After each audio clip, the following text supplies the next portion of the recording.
বানপানী চাওকচোন আমাৰ গাঁওখনত কেনে পৰিস্থিতি হৈছে। এয়া ৰাস্তাৰ ওপৰৰ পৰা পানী বৈ গৈছে আৰু এইফালে গোটেই পানীয়ে পানী। মই গাড়ীখন পাৰ কৰাবলৈ ভয় খাইছোঁ। জিমলৈ যাম বুলি ওলাই আহিছিলোঁ ৰাতিপুৱাই আৰু গোটেই ৰাতি বৰষুণ দিছে আজি, যাৰ ফলত এনে অৱস্থা হৈ আছে।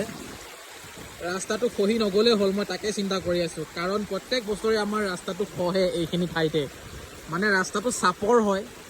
আৰু এইবোৰ হৈছে পথাৰৰ পানী, কোনো ধৰণৰ নদীৰ পানী নহয়, এইবোৰ হৈছে পথাৰৰ পানী।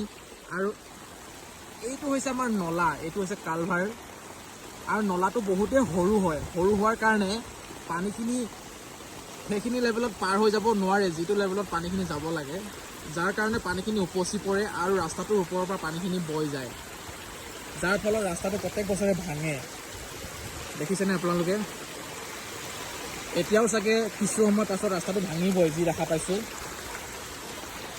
কি ক'ম আৰু, উপায় নাই। পথাৰ এৰিয়াত ঘৰ বনালে এনেকুৱা অৱস্থা হয়। এতিয়া বহুতেই ক'ব পথাৰতনো কিয় ঘৰ বনাইছ?